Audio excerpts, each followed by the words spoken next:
Hey guys, welcome to the Laying Foundations podcast. This is your co-host Davis Hambrick. Joining alongside me today is Walker Lott. What's up, Walker? Yo, what's up, Davis? How's your weekend been? I know Good. you're at the beach all week, so that was pretty fun. That's right. Had a little bit of vacation. Looks like we both got a little bit of sun. Heck yeah, dude. Played a little bit of golf today with my dad for Father's Day, and that's about it. Got my butt whooped, so it's pretty much how it goes, right? By your dad too, That's it. huh? Well, guys, we had a great time getting to interview our guest. It's someone that Walker and I both had the opportunity to learn from in our professional program at school. His name is Dr. Tom Leathem. And Walker, why don't you tell us a little bit about what we talked about? Yeah, it was really cool. This is our second professor that we've got to interview, and so it's always a treat when you do that because you see them when you're in class, they're one thing, but then actually getting to talk to them for a long period of time outside of class is also really cool because I learned a ton of things about Professor Leatham that I never knew. A lot of things we covered were, sorry, I was on the video, I'm reaching for a fly because it just flew past my head. But back to Professor Leatham, a lot of things that we covered were kind of his perception of the construction industry, like many before he got into it, or people that give a perception to him when he talks about it, but also just the differences that he experienced from going to as a superintendent at first and also being on the GC side, but then switching over to the owner side of things, which is pretty cool, because they're two very similar, but also two drastically different sides at the same time. And so a lot of stuff that Professor Leatham learned, about being on the owner side, he really got to apply to the contractor side. And so, a lot of things he talked about were just how you treat people, how you honestly manage or run a company and just the things involved in that, the different types of experiences that he got to accumulate over his time. And also, he talked a little bit about him running a construction company, and then he really dove into just how he became a professor and how he just absolutely loves what he does now. He loves being with students. He loves getting to teach people the industry of construction. And also he gets to do a lot of research for some really cool things. I know I was working on thesis the other day in the hallway and talked to him for a little bit. He's like, yeah, man, I'm about to go do a 3D shoot of the new culinary building that they're constructing right down the road. And so that's literally what he was just about to go do, is get to walk around on a job site and shoot a 3D image. I believe it was 3D. It was something image related. And I was like, man, that's awesome. He's like, yeah, let me, try to send you the link and you can look at it one day or whatever. But I was like, dude, that just sounds fun. Like you can't get much more fun than that. Right. And two of my favorite parts of the podcast were getting to talk to him about one, the conflict management. The leadership side of me was just geeking out about that. But Oh yeah. the other part was getting to hear about him becoming a professor. But I thought it was hilarious how, us seeing him in class, we always like, okay, well, he's just a professor. I know he's had industry experience, but we never thought that he wouldn't be because he is a professor. Right.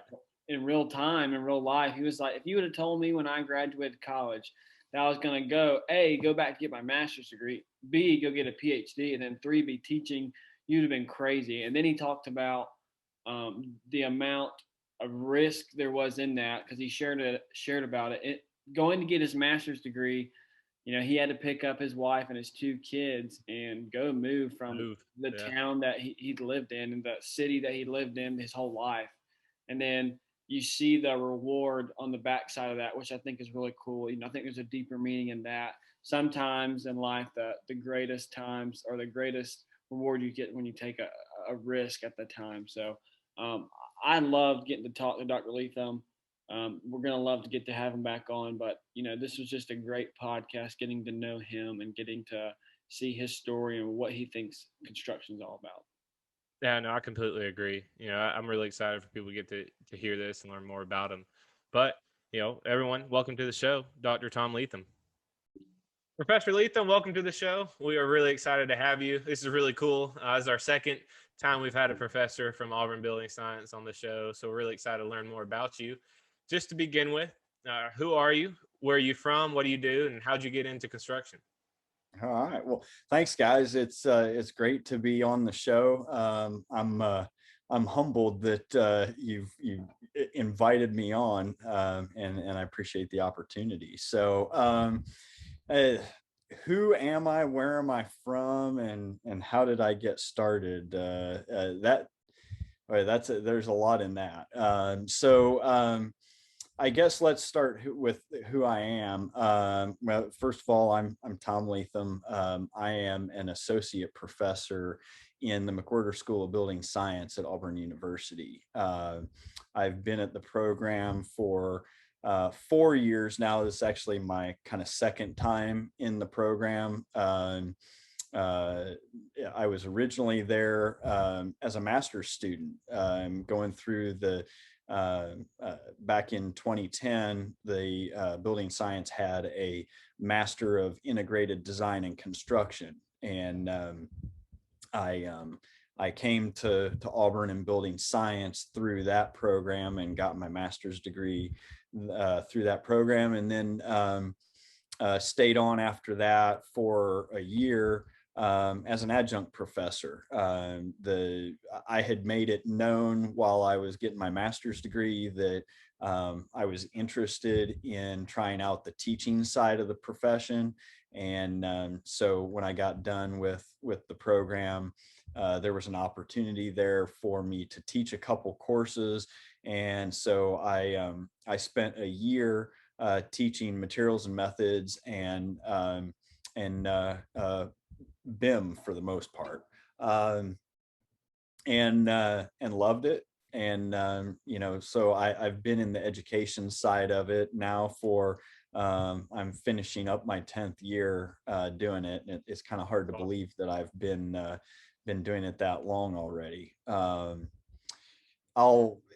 where I'm from and all that, I'll kind of that's a little bit of an interesting long answer, I guess you might say. I'm at Auburn, Alabama, and at Auburn University now, but I'm originally from Illinois. I was born and raised in a very small town farming community in Midwest Illinois. Grew up around construction, and it's just always been in my blood. I've loved building things from the time that I was basically big enough to pick up a hammer. So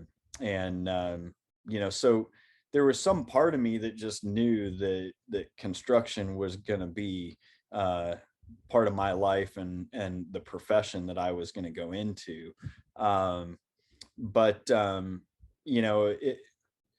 In a small rural community of 2,700 people, the opportunities for the different types of construction that you can get into are not necessarily as broad as if you go into some larger areas.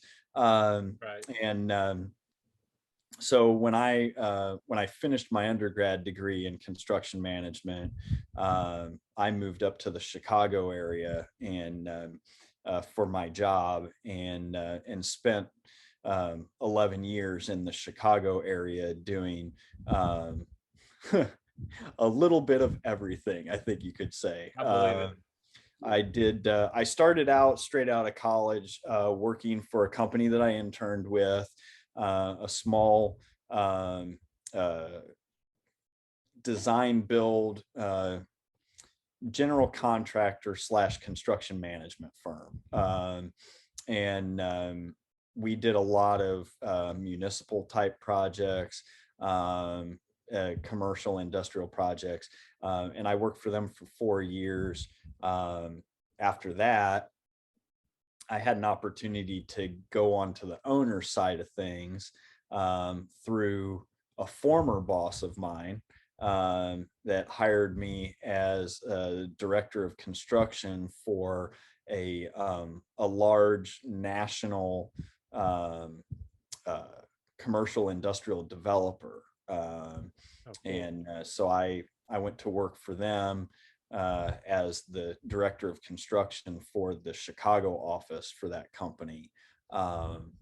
I was really excited about that. I was like, all right, I finally get to be on the owner side of things and kick the contractors around like the owners used to kick me around. And I quickly realized that the grass isn't always greener on the other side. That's right. There are definitely some challenges being on the owner side of things that you don't necessarily realize when you're on the contractor side of it.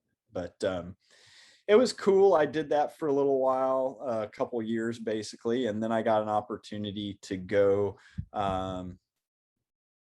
Whatever, I don't know if opportunity is the right word.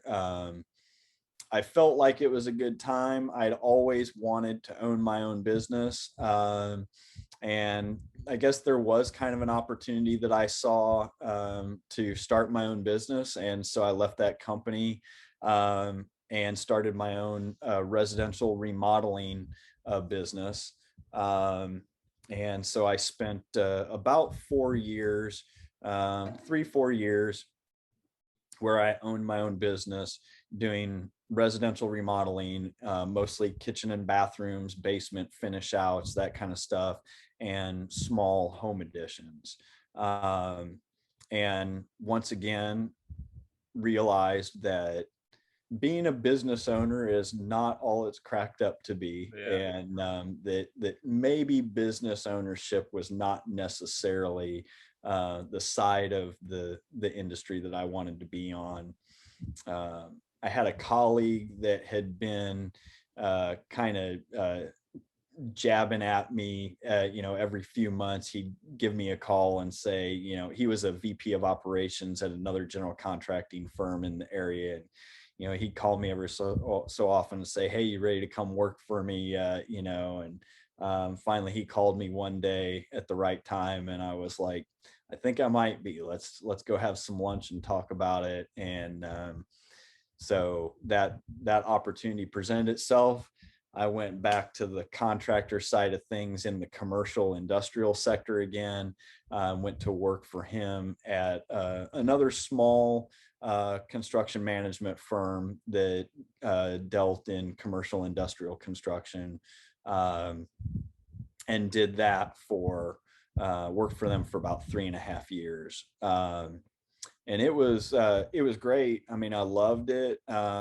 But I was also starting to realize that through a lot of different reasons that, I might be interested in getting into the education side of the industry. And that, coupled with some discussions and some interests that my wife and I had for a number of years about moving out of Illinois for some greener pastures, nicer weather, and that sort of thing. Everything kind of just, the stars aligned, and we wound up in Auburn, where I started that master's program. And that was in 2010, and we've been in the South ever since. So that's kind of a background of how I got where I am today, and a little bit of the history of my professional background, you might say. That's right. And Dr. Leathem, I love that you talked about the different places you went from being in a full-time position at a place you interned, the owner side, the residential, and then back to commercial development. And it shows me, just from me knowing you and Walker knowing you, growing up in a farming community and knowing about construction, that you really do love it. Each time it was a difficult task you did, a different place you had to go to, but you just kept rolling with it. And I loved being one of your students. You had a great teaching style, and I got to learn a lot. I think I did pretty well. I ended up with 2 A's in both the classes I had with you. So there you go with that. But shameless plug, right? There you go. There you go. Humble brag. Yeah, right. There you go. And so if we can go back to that experience, because I'm big about unpacking a little bit of the background and talking about, I'm big on, you learn from either whether they were successes, mistakes, whatever you'd like to call them, and you bring them into life. And you talking about having all these different experiences, these great opportunities at a young age. So how old were you when you graduated college and undergrad? I was, I got to think about this for a second. I was 22 or 23. Yeah. So within 22, 23, you were within 3 different companies. You had learned a ton in those 3 different places. So if we can go back, I remember you telling me similar, parts of this, but while I was in the classroom with you, but you told me about one place, and you don't have to name exactly where, but tell me about one of the most humbling experiences you had in construction as a young guy. We kind of just talked about this before the call with myself, and I'm putting you on the hot seat, but just tell me one of the most humbling experiences you had being a young guy in construction. Man, yeah, you're putting me in the hot seat here. I'm trying to think. I'm trying to think of what the story was that I told you at some point. I mean, there was a lot of them for sure, and you know, I think that. I don't know that this is necessarily a humbling experience, like maybe what you're talking about. That I mean, there certainly are some, and I could, if there's one in particular that you want me to talk about, just kind of prod me a little bit for memory. But there's one that I sticks out at me, even and this was when I was interning, even before I started, and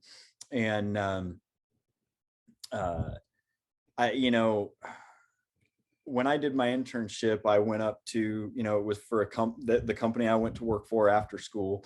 So it was in the Chicago area. And I'll tell you, I'll back up for just a second to kind of explain this, because it ties all with kind of the, maybe the small town, coming from a small town construction, growing up in that area. You know, like I said, when I pretty much knew that construction was going to be part of my life, that it was going to be in my career, when I was a kid. And when I was in high school, I remember like all my friends, talking about like colleges that they were looking at and what they thought they might want to major in and do for a career, and it was kind of interesting to me because, when they would ask me, they're like, man, have you thought at all about it? Have you considered, what are you thinking? And I'm like, yeah, I'm going to do construction. I know I'm going to do construction. I'm like, I just don't know exactly what part of construction, because, I've been building things for the better part of my life. Whether it be a ramp to jump my RC car off of when I was a little kid, or, building decks or pole barns with my dad, kind of thing. But For a career, I think it'd be nice to be able to be in construction, but not have to get my hands dirty every day, kind of thing. And I didn't really know what part of construction I could really go into to get that. I didn't know anything about the field of the career path of construction management. I really thought that if I wanted to be in construction or in building things, and not have to get my hands dirty every day, that I had to basically be an architect or some kind of an engineer. And it wasn't until somebody else enlightened me about the aspect of construction management that I even knew that existed. Um, but now fast forward, I've got to go do this internship. I'm in my CM program. I've got to go do this internship as part of my degree requirements. And I remember talking to the internship coordinator about doing the internship, and I said, what exactly does this involve? What do I have to do? And he basically said, look, there's not a ton of rules to it. It's got to be, it's got to be at least 12 weeks long. It has to be a full-time position, and and a couple other things. And he said, and also it has to be a management type job. It can't be like, a manual labor or a trade type position. And, I still, that was 20 plus years ago. And I remember it to this day so clearly. When he said that to me, the first thought that went into my mind is, what kind of a job am I going to get in construction where I don't have to get dirty every day? And, so even at that point, I had already been in the CM program for a couple of years, and I still didn't even fully realize what the profession was all about. But I got this job with this company in Chicago to do this internship, and got on these projects. And I was like, a kid in a candy store kind of thing. Like, I was seeing stuff I had never seen before. And I was so excited to just soak it all in and learn as much as I could. And I was just fascinated by everything because I love construction. I'm like, man, this is awesome, and so I remember getting kind of to your question.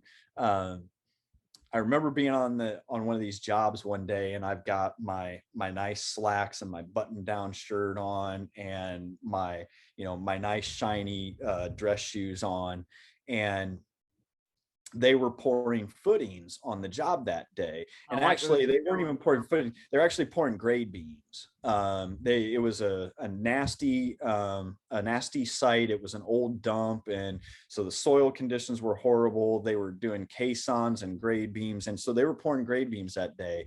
And I was like, man, I've never seen anything like this before. So I walk over by the trench, and I'm standing there watching these guys place this concrete. And the superintendent, he's right there. The guys have got the chute for the ready mix truck, and their concrete is flowing. And the superintendent looks up at me. I'm standing right there by the trench, and he is like, Sonny, you better stand back. You're going to get those pretty pants all dirty. And I looked at him, and I said, well, I guess that's what I get for wearing nice clothes on a construction site then. And he just looked at me and was like, you're all right. And I'm like, cool. That's, I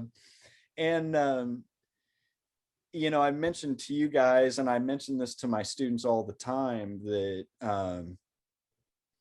to me, that is one of the most important aspects of our job and what we do as construction managers is to recognize the tradesmen on the job and the skill and the knowledge and the work ethic that they have to bring to the job to do that job well. That's right. And if we can acknowledge that and respect those guys for what they do, to me, that is one of the most important things in being a good manager. And if you can do that, the tradesmen will return that respect tenfold, right? And it just makes for such a better job. So I had a number of experiences, even, once I got out of school and started my job, that, it's like, I respect what these guys do, and the more I can learn from them, the better off I am. And there were certainly a number of times, especially when I was a superintendent, when I started out, that I had to roll up my sleeves and get right in there and help out and do stuff. I like you mentioned, I got a lot of great opportunities when I started out. I was really, really lucky, actually. The company I went to work for, the two guys that owned the company, the first day they hired me as an assistant superintendent. And when they hired me, they told me that they were going to have me shadow a number of the superintendents on different jobs over the course of the first year, so that I can kind of learn the ropes of the superintendent job and all that. And then after that first year, then they'd probably put me on a job of my own. And I'm like, that's great. Sounds wonderful. Well, the first day of work, the two owners of the company took me out to lunch to welcome me to the company and everything. And then they said, well, you know how we told you that this was the plan? And I said, yeah. And they're like, well, a couple weeks ago, we won a job that we weren't really expecting that we were going to win, and we don't have a superintendent to run that job. So we've decided that we're going to put you on that job and have you run the job. Holy cow. And that was kind of my reaction. But like I said, I mean, I was really lucky because I had two guys that were great. And, you know, the one owner, he said to me, is like, look, you know, it's going to be baptism by fire. But you know, we know that you're going to make mistakes. We expect you to make mistakes. Just don't make the same mistake twice and we'll be fine. And I'm like, all right, that seems pretty reasonable. I think I can do that. Right. And so, you know, they gave me that opportunity. And, you know, there were times where, you know, I learned that, okay, you know, being a good manager means that I have to do certain things. And I learned some of those things the hard way, like, oh, you know what? I didn't call the subcontractor soon enough to give them enough notice that I was going to need them on the job. That, you know, I got to give them more than 2 days notice that I'm going to need them on the job to do their work. And if I want to keep my schedule, now it means I got to get out there and help them finish some of this stuff so that we can get done. Right. And, you know, so there were some of those kinds of things that were really humbling for me, that I was like, okay, you know, I made a mistake. I'm willing to admit that and do what I need to do to try and make up for it. Yeah, so there've been a lot, but those are a couple that that stick in my mind. That's right. And, you know, neither one of those two was that story that you told me, but I love both of them. So to go back really quickly, I wrote it down. You were talking about earning the right. And my aunt, Dr. Leathem, she is in leadership now, and she helped me a lot when I was going through the professional program at Auburn. And she told me you have to earn the right to speak into someone's life. And then I think her boss, Dr. Larry, told me, he's like, you got to earn the right to be heard too. It's just like to get a hold of these guys is you have to be willing to go. Some people call it, you know, sweat equity. Is just go work your butt off with them and don't even boss them around. Just go work your tail off, and then in a few months, whenever you need something, see how they respond. Yeah, that's exactly right. You know, I'll make this one very short. You know, there was another situation, you know, in my early first couple years out of school. I had some masons working on the job, and, you know, I mean, this is going to sound kind of crazy, but, you know, I'd never done masonry work before. I'd seen a little bit of masonry work done, but not to the level of what these guys were doing. And I was just standing there watching, and you know, really just like, because I wanted to, again, soak it in and learn more about, like, what is their process? How do they do this work? What are the steps involved? Right. Because the more that I can learn about that, the more effectively I can manage this stuff. Right. And I can plan and everything. And, you know, so I was just standing there watching, but I was the superintendent as well. So I was the guy on the job there, you know, and I essentially their boss. Right. And so, you know, when a superintendent is standing watching the tradesmen do their work, they get nervous. Right. And so the foreman said to me, what do you know, you stop it, you're making us nervous. And I'm like, look, I'm sorry, I'm not trying to make you nervous. I'm just like, I'm just watching how you do stuff because I'm just trying to learn, and this is fascinating to me. And he was like, well, if you're going to stand there, then you can get up here and help us. And you know, and he was joking, right? You know, and I was like, okay, I'll come on up, you know, give me, you know, what do you want me to do? I'll strike, you know, I'll strike joints. I'll strike, you know, you want me to place some mortar? What do you want me to do? I'll help out, you know, and they were just like all completely like, who is this guy? What the heck? And he was like, are you serious? I'm like, yeah, I've never done masonry work before. I'm curious. I want to know what you guys are experiencing, you know? And we're like, all right, well, come on, and so, I climbed up on the scaffold with them, and they showed me some stuff, and I was like, this is cool. I never experienced this before, and so and it really was like, I wasn't trying to, to win them over or anything so that I could get them to do stuff for me. I was just excited to learn and grow. To me, I don't think that every superintendent or everybody that's going to go into construction management has to do that kind of stuff. But, I think that it's things like that earn you the right to be heard. And, a little bit of humility goes a long way. Right. No, I love that. That was a really cool story. I've never heard that before. That reminds me, I don't know if you ever seen a little infographic thing of, I've seen it on like LinkedIn and stuff, but it's the difference between I think Gary Vee puts it out sometimes. It's the difference between a leader and a boss, right? And the boss is like up on the desk and has like the whips and stuff telling all the workers to do something, but the leader's out front pulling them along. Yep. I mean, that's exactly what it reminded me of. But real quick, I wanted to go back. I thought it was funny you brought this up because, like we've talked about many times before in the podcast, is exactly what laying foundations is about, right? Because you going into construction and you didn't know anything about construction, even while you were in the CM degree, right? That's right.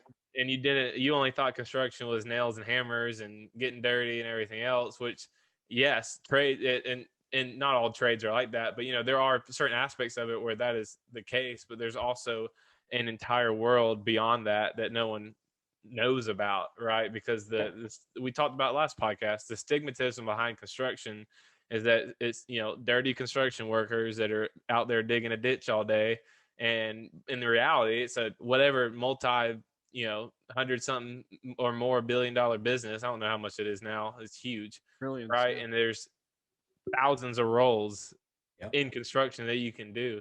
I thought it was funny you brought that up because that's exactly what we talk about all the time on here. Yeah. But yeah, going back a little bit, you mentioned that you did a development owner role as well as GC role too. Can you start going into a little bit what were the major differences that you saw? You mentioned that it was a kind of lot different than you thought it would have been. Yeah. What did you notice was the big change that you didn't think was going to be the case? Well,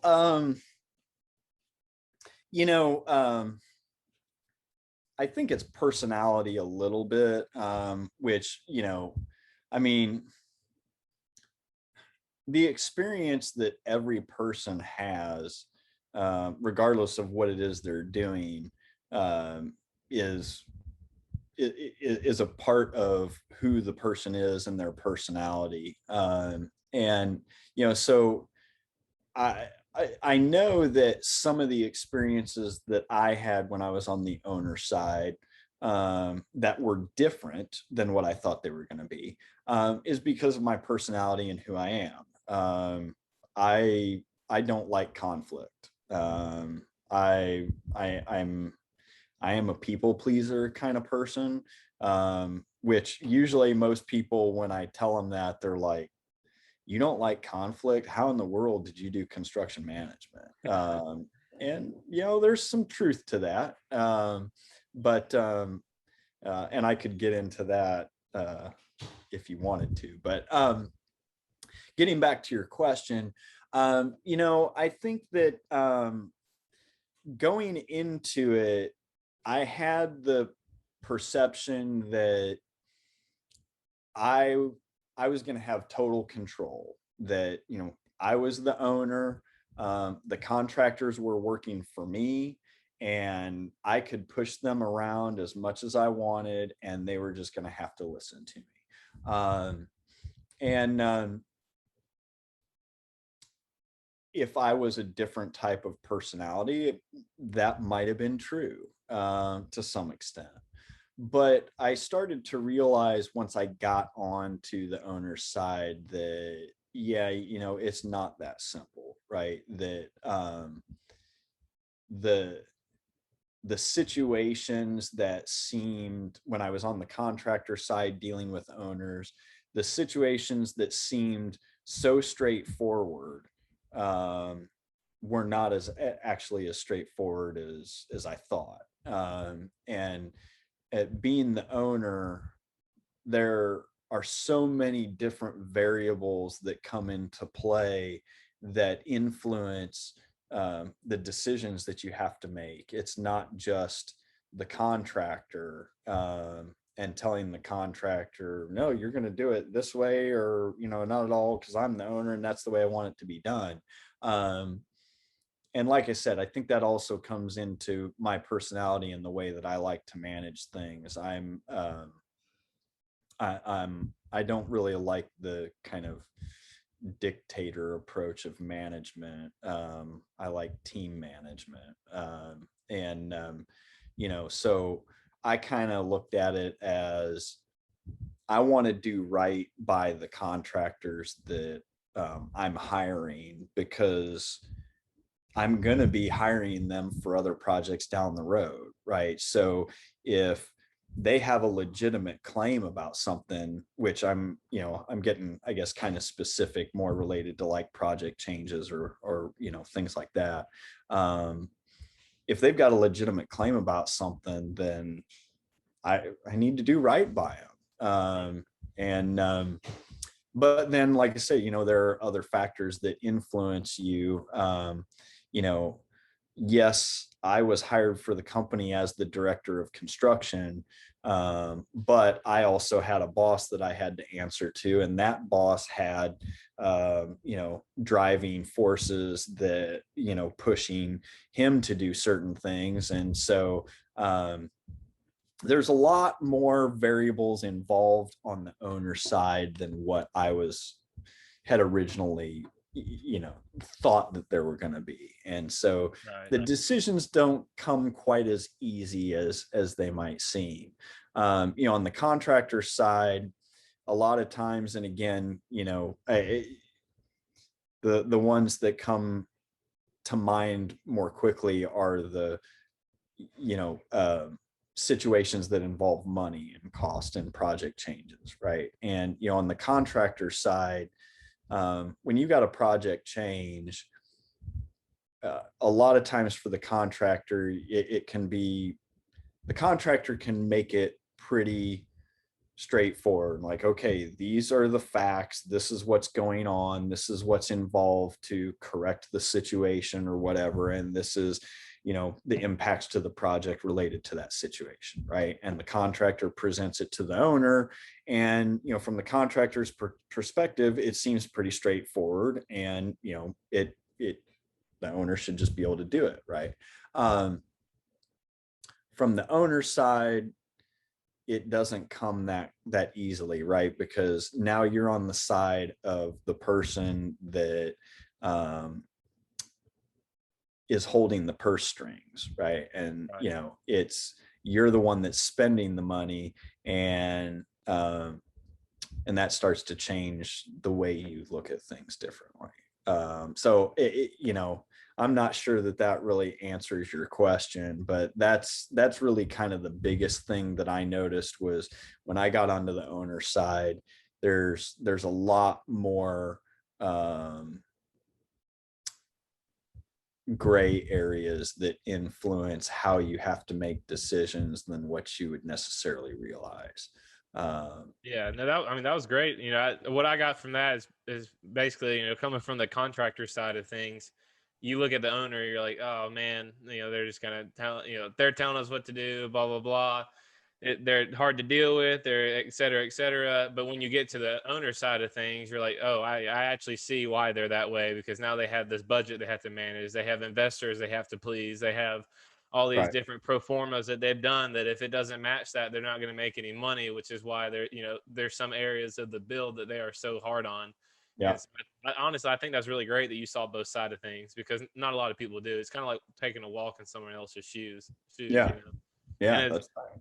Nick Chaplow on our second podcast, he said one thing that he liked to say is firm but fair. You know, so I think that's something that you kind of had to learn as an owner to a GC, was that like, hey, you know, you got to do what I want you to do, but I'm willing to compromise or take a step back in some areas and kind of walk through it with you instead of just hovering over you like a dictator. Yeah, that's exactly right. That's exactly right. You know, the other thing that was also a little bit challenging for me that I didn't realize on the owner side, um,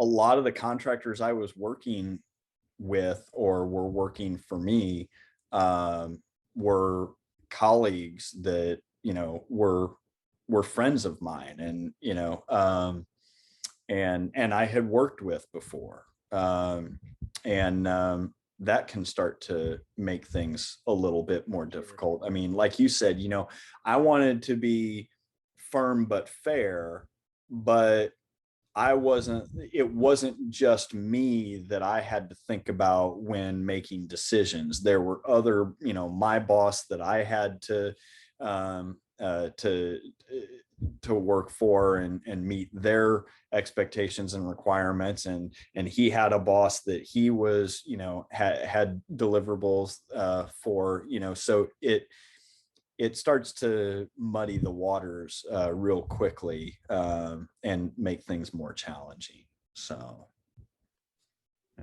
One of the things that came to my mind is when we started to talk about conflict was this is another thing that I've learned was, you know, there's good conflict and bad conflict, and a lot of times we associate just conflict with, you know, like that's all bad, you know, like there's nothing good that can come from this. But what I was taught was most of the time bad conflict can be good conflict if we're willing to work through it, or if we're willing to talk through it with that person. So, for an example, if Walker is coming in yelling, cussing, screaming, fighting at me, which he does pretty regularly, it's about a daily Oh occurrence. yeah, that's it. Not really. I'm just kidding. But if he were to do that and I responded the same way, then that's going to be some pretty bad conflict. And if we're never going to be able to work through that again, it's going to be terrible because how are we going to be able to, you know, run a podcast together? But if I respond differently, and Walker, you're going to laugh about this because Jocko Willing talks about like whenever there's conflict, you match that person's level and then come back down and like work them down. That's where good conflict comes into occurrence. Is like, okay, I'm willing to work with Walker and get on his level and figure out where he's at.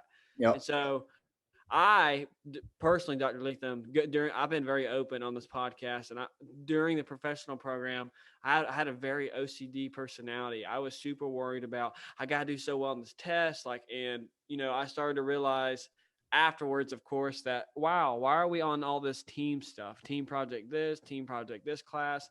I don't understand, and I did honestly, I ran through some of my friends because I wanted to get it right. Mm-hmm. And if it wasn't right, then I'm going to be the one staying up and I'm going to figure it out. And, you know, we worked through that type of stuff. And ultimately, thankfully, I've taken some of that OCD personality to the side. But, you know, I had to learn that it's like flipping the switch on and off. There's a good side. You can be OCD and critical about some things. But when it comes to, like you said, being in that situation with some of your colleagues and friends, and those are the people that you're working with, I'm sure that was just that's a hard situation. Yeah, I mean, yeah, it definitely can be. And then, you know, if you don't have total control to make the decisions, that makes it even more difficult. And there were certainly times where you know, I was in meetings with colleagues, you know, with our general contractor, who, you know, again, were people that I had worked with before. And, you know, they'd be saying to me as the owner, right, you know, what do you want to do about this? And I would have to say to him, I don't know, I got to check with my boss and see.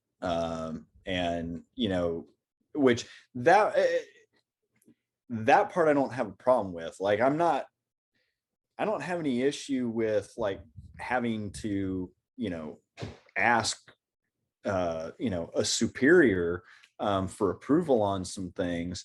I'm not too, you know, too proud to say that I've got somebody else I report to and I got to ask for approval about something. But when it starts to turn into a thing where you're constantly saying that because you're basically in a position where you feel like you don't have the authority to make any decisions. And that's really a big part of what your job is supposed to be.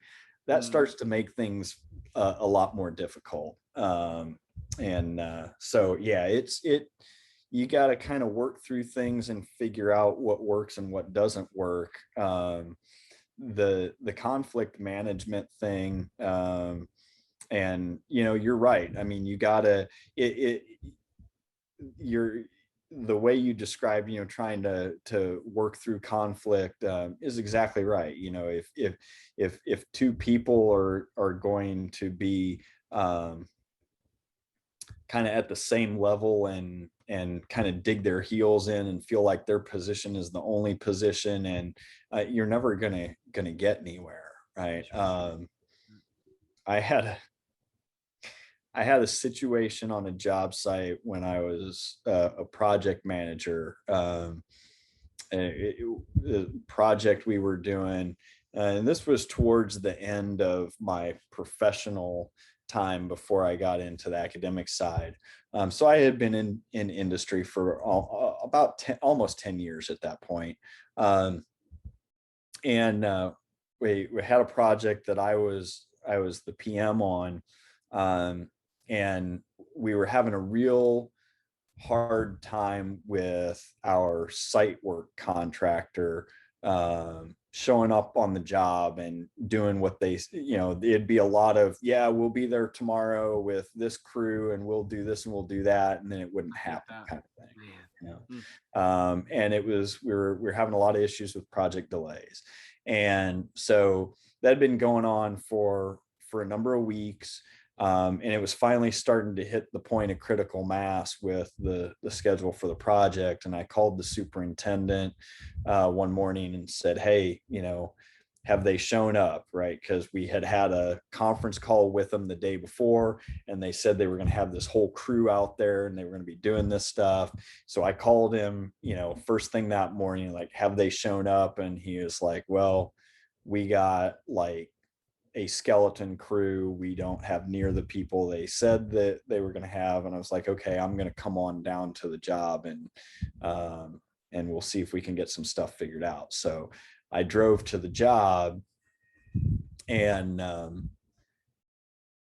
I said to him, I said, well, who's the foreman out here for the contractor? And so he told me, and it happened to be a woman. Like, okay, great. So I went over to talk to her, and I'm like, hey, what's the deal? Our understanding was that, we were going to have this size of a crew and this equipment, and y'all were going to be doing this today. And, so what's the deal? And that was really exactly how I approached her, was like that, exactly the way I just did it with you, that same level of, no heightened voice or anything. Just a conversation. Yeah, just a conversation. And, and I said to her, I'm like, we really got to get this job done. We're behind schedule. So I need to know where you guys are at and what your plan is. And she's like, well, I don't really know, and so she's kind of telling me. Anyway, the next thing I know, and this had kind of turned into a big thing, probably 30 minutes later, after I'd talked to her, I'm talking to my superintendent, the city inspector is out there. There's also, this was some road work that we were doing for a state road. So the city inspector was out there, the state road inspector was out there, and we're all just talking, and then all of a sudden, this SUV comes flying up to the job site, and the superintendent and the two inspectors are like, uh-oh, that's so-and-so, who is one of the owners of the subcontractor. And this guy, he gets out of his car, and I mean, he is like steaming. And he comes, walking over, and he's like, who's this PM, and they're like, him, points to me, and he comes walking over, gets in my face and has his nose touching my nose and is screaming at me at the top of his lungs, you know, who the F do you think you are? And just like going off on me. And I'm just standing there, like letting him go. And he goes on for, I don't know, it seemed like what was 10 minutes was probably no more than a minute or two. And he gets done yelling, and I'm like, are you done? Like, no, I'm not. And just starts going again, you know, and gets done. I'm like, are you finished? And he's like, yeah, I'm done. And I said, okay. First of all, so in all the screaming and yelling, one of the things that he says is that I was cussing out his foreman. And I said, okay, first of all, I think you've got some of your facts a little bit incorrect.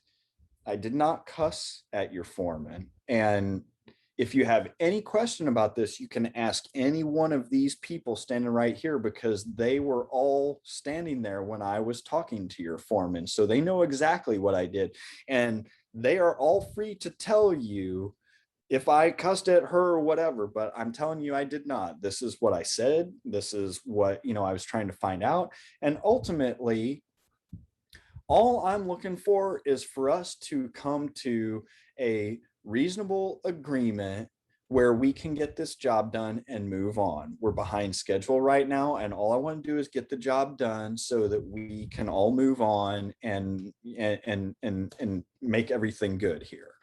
And he calmed down. He's like, oh, all right, well, I guess I was misinformed. I'm sorry, you know. And so, you know, it all worked out. But you know, again, because of my personality, and I don't really like conflict, it's not really in my nature to fire back and start yelling and all. Now, I certainly have had situations. I'm not like this perfect person that never does anything wrong kind of thing, right? Really? I certainly had my situations where I've yelled at people and been in the wrong and all that. But you know, I just, it wasn't in my nature, and I was like, I'm not, you know, this is the way I'm going to handle this, and it worked out, right? But you know, so the trying to work through this conflict kind of thing is a big challenge, and you know, that's one of the other things that I really you know, when I talk to people about the construction management profession, right? And I'm sure you guys have experienced it as well, right? When you talk to people, there are lots of people that have no idea that this career even exists, right? And when you tell them that you're in construction management, you know, usually one of the follow-up questions is, oh, well, what's that? Right. And you know, so you try to explain it, right? And you know, that's one of the things that I also like to talk to people about is, you know, that to me is one of the unique characteristics of the construction management profession is the ability to communicate, and having a dynamic, diverse repertoire of communication styles, right? Because as a construction manager, like that situation I just talked about, I've got to have the communication skills to be able to talk to the owner of this contracting firm that, you know, is very frustrated, and, you know, that requires a whole different communication strategy. But then as soon as I get done talking with that contractor, I might have a situation where I literally would have to turn around and now talk to my owner that might be the owner of a multi-million-dollar development company. That's right? And those communication skills are two drastically different skill sets, right? And we in this profession, in my opinion, we're really the only ones that have to have that dynamic skill set. it, you know, and I think that is, you know, a very unique aspect of our profession as well. Yeah, and I wish I would have taken that a little bit more serious while I was in the professional program. You know, it's always hindsight 2020, but as I was working with my aunt through the leadership courses she has, you start to learn how to pick up on communication. And a lot of the things, you know, Walker and I just talked about is we want to be a people connector and a problem solver. And so part of that being a people connector is a lot of the communication side is first you have to be able to listen. You have to actually be listening to the words that people are saying, and you have to be able to respond. But going back to the communication side, you know, I love that analogy or that example because you have to go, like you said, to the owner of that subcontractor where you just got cussed out, dog cussed out. And then within a few seconds, you have to figure out how to just swallow all that. And all right, I'm going to go talk to this guy. And if you think about that, that's just a useful life tool. I mean, how many times you come home and, you know, there's a family conflict and then you have something the next day when you go to work, and it's just learning how to navigate life, really. I mean, it gives you great skills to communicate, but also I'm thinking about how many times while I was an intern or in a labor position, I just got pissed off at stuff all the time, where it's just like, you know, the only way I handled stress was to get mad. And it's like you start to learn, you know, okay, maybe this isn't working out for me. Let's try to do something else. And so I love that example because you're right. Communicating is huge and it's key. And it's something that I look out for when I'm on this job site now is, okay, he's a great communicator. He's not. I'm really going to have to really try to get on his level and figure out how to talk to him. But, you know, let's transition here. We talked a lot about your background experience, and now I want to transition to your time teaching at Auburn. And I really want to talk about, if we can, the first class I took. Well, second class I took would be the pre-construction phase. We have not had a whole lot of people talk about pre-construction. And so I want to talk about, you know, how did you get placed in this class? Was it from your prior experience? And then what do you love about teaching this class? And what do you love about the pre-construction side of construction? I know that's a loaded gun answer right there with 3 different questions, but try your best. Yeah. So how did I get into that class? Yeah, part of it was because of my background, my professional background, and my area of interest. The contractors that I worked for, a lot of the work that we did was collaborative type project delivery, whether it's design, build, CM, you know, or some kind of amalgamation of those. We did very, very little of like hard bid work. And so most of my experience was working on projects where we were providing pre-construction services to clients. And like I said, you know, I did have experience in the hard bid world as well. It wasn't the core of the business models for the companies I worked with, but probably, you know, 15 to 20% of the work that we did was hard bid type work.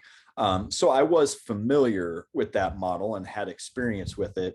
And, you know, really what I noticed from, you know, my experience with all those different delivery approaches was that, you know, the projects that I worked on that were collaborative in nature, where we were providing pre-construction services, those projects went much better. They were much more successful. There was not nearly as much of kind of an adversarial relationship in those types of projects. Certainly some of them had their challenges and had the bumps in the road that, you know, that we had to deal with, which is you're going to have on pretty much any construction project. Right. But the ability for us to be brought into projects early and be able to work with the owner and the design team and necessary consultants to help develop the project before we put a shovel in the ground made a massive difference in the outcome of the project and the experience that we all had during the course of completing the project.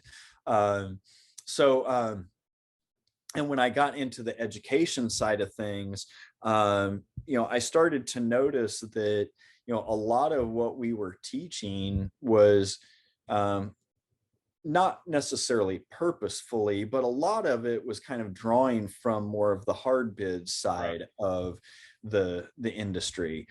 Some of that is out of necessity because of the kind of limitations you have with the educational environment. But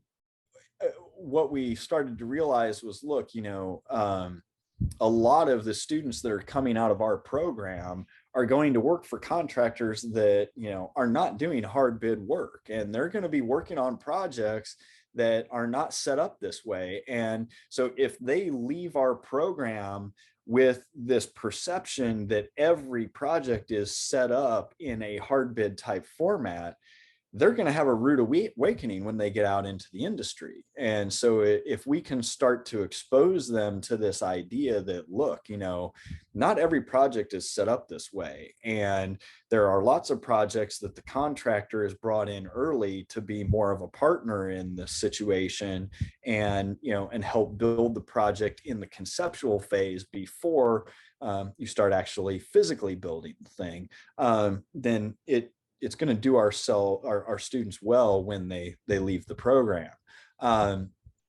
And I wholeheartedly believe in that approach. I wholeheartedly believe in the team approach and bringing everybody to the table as early as possible, so that you can have more of a cohesive project with the team and with what you're building, so that it has a more successful outcome. And so I do love that part of it.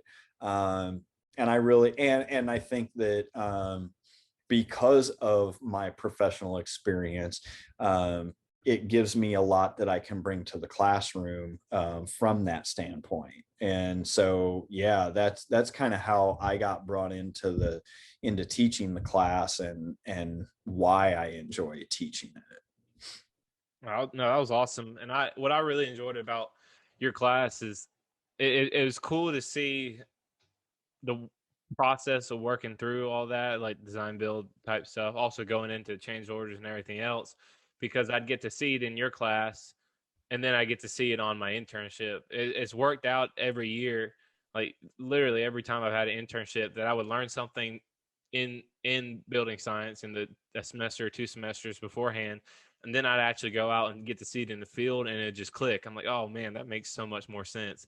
Yeah. So after your class, I went to another internship and I had to actually do I'd see the change orders, actually have to do the submittals and all that type of stuff. So I was like, man, I already kind of have a little basis for this. And I think I honestly think it's a fantastic idea that you're bringing in the design build section of it. Just because, you're right. That's where most GCs are. I mean, especially the larger ones, the Brassfields, the Laytons, I'm on a design build job right now. Yep. Yeah, exactly. And a lot of people don't know that, a lot of people don't know about design build still, honestly. I mean, they really think it's all still bid. You get a project, bid it out or don't. And a vast majority of people don't even know how contractors get a project. That's right. And so I think that's really awesome that Auburn does a really good job of trying to stay with the times, for sure. And so when it comes to being a professor at Auburn, do y'all get a lot of say in kind of how some of the classes go, or do you have a thing that you have to follow, or is it once you get in there you kind of get to lead it in the direction that you want it to go? That's a good question. And there's kind of a few questions in there, and and the answer to that question is just like what you're used to hearing when you were a student, right? It depends, right?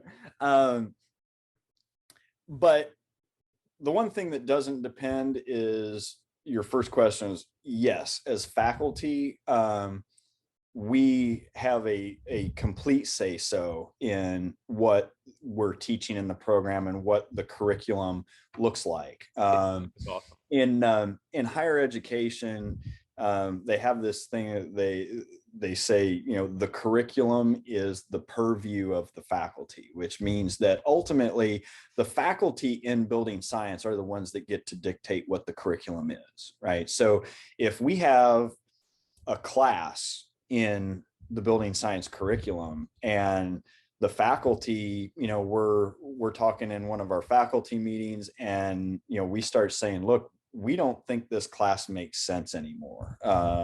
Or, you know, we should just eliminate this class. It's, you know, whatever the reason may be, we can make that decision.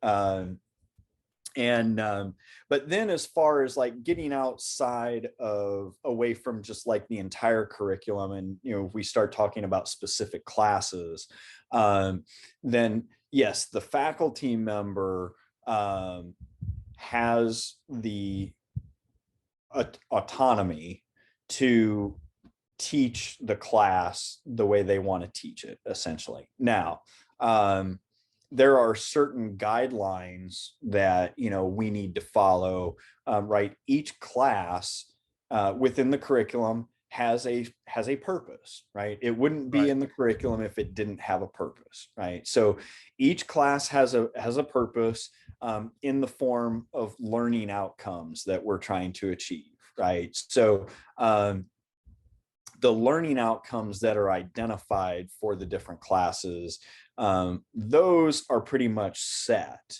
And so the faculty that are teaching the class, they have the authority to be able to kind of, you know, move the class around and change some things and add stuff and that sort of thing and teach it the way they want to teach it. Right. So long as they are addressing those learning outcomes that have been identified for that class, right?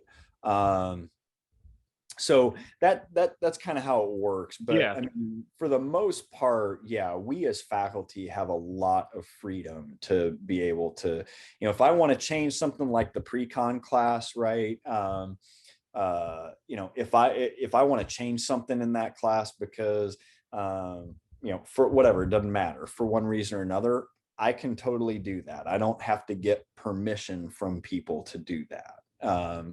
So awesome. long as I'm still meeting Following the guidelines.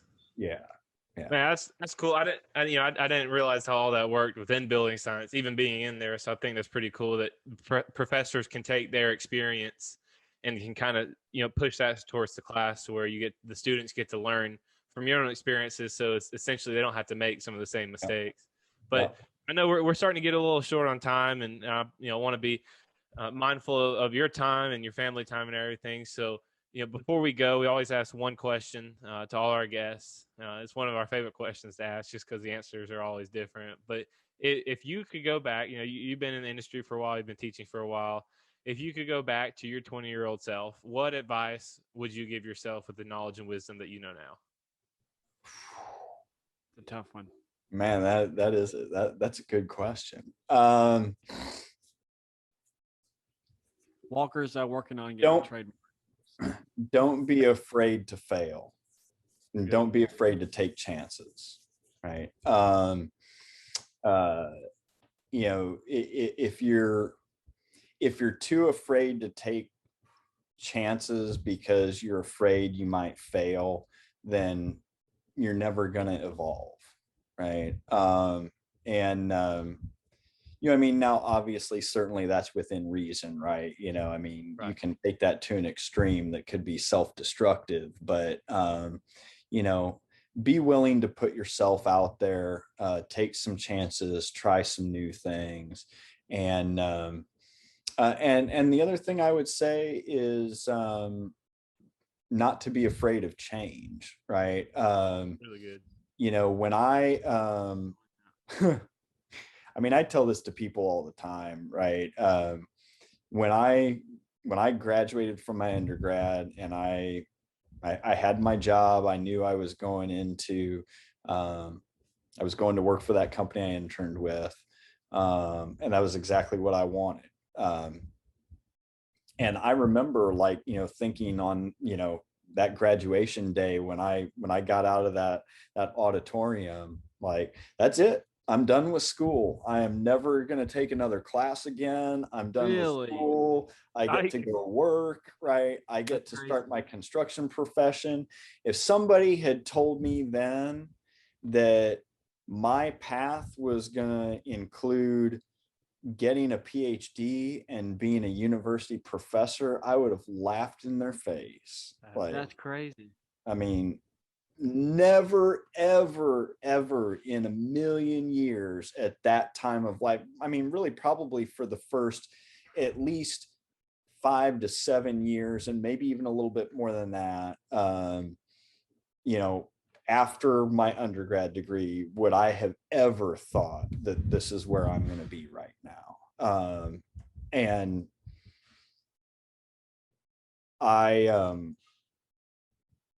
I feel very blessed to be where I am right now. I love what I do. I feel like I've got the best job in the world. Love it. And I get to work in construction, and I'm getting to make, from my perspective, I'm getting to make a larger impact on the construction profession than I ever could have realized by being able to be a teacher and and be involved in that. And I love it. I wouldn't be here today if I hadn't, and actually, and my wife too, I got to give her credit too. If we hadn't been willing to take chances and not be afraid to fail, right? So good. So yeah, that's what I would say. I love it. That's awesome. It's funny that you said that, because I was at a small group on Sunday with my girlfriend, and we were the youngest ones there. I think the next oldest might have been in their 40s. But it was, it was awesome. It was honestly one of the best small groups I've ever been to.